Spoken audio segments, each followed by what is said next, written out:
Welcome back to the On the Hill HVAC channel. Again, I want to thank you for watching today. I want to go ahead and thank those who have liked and subscribed. I want to thank you for doing that as it helps support the channel.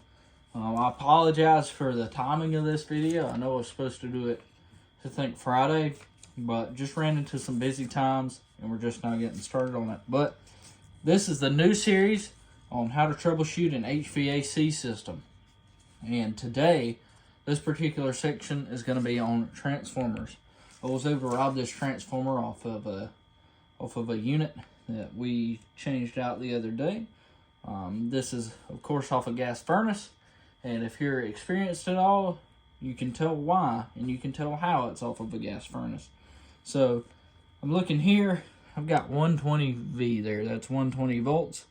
120 there as well. So that runs...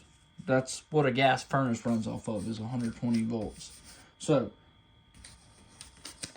transformers. What do transformers do? So, the main goal of transformers is to step the high voltage down to low voltage. In most cases, you're going from like 120 to 220 to 24 volts.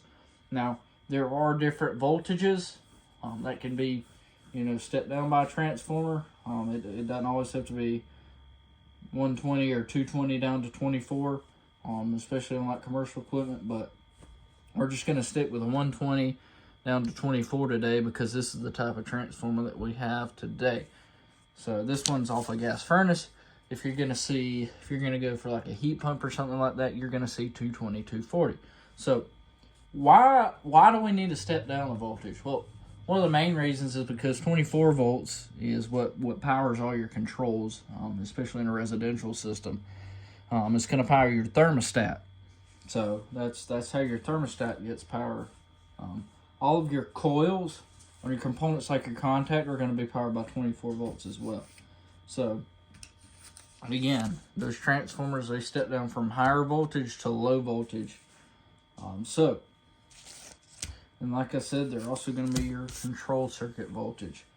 So how do we troubleshoot these transformers, and what are some signs that we could have an issue with a transformer? Well, number one, if you have a thermostat that runs off of a common wire, some just have batteries, but if you have a thermostat that has a common wire feeding to it, your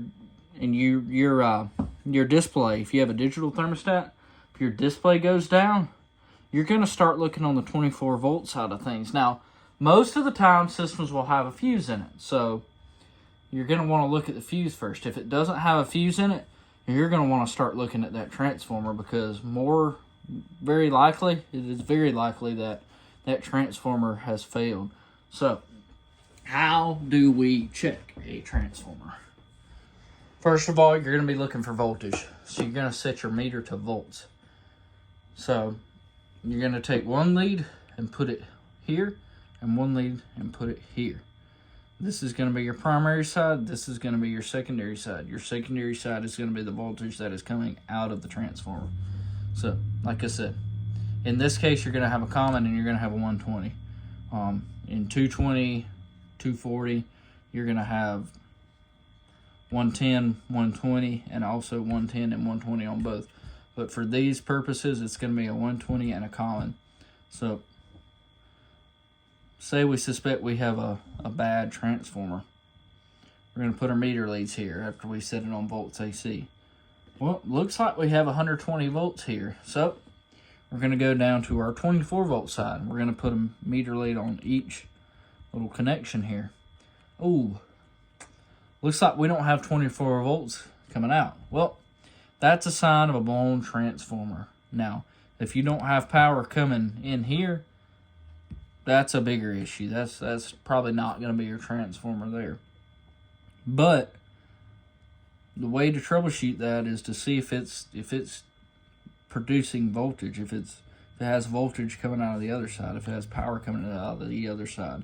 If it doesn't have power, your 24 volts coming out of the other side, you're not going to be able to operate your controls at all, and your system is, I wouldn't say it's not going to run, because you can You can do things to make it run from the outside, but it's not going to work right, and you're going to get a call. So one way, that's how you check a transformer. And again, we're going to have shorter videos like this in this troubleshooting series.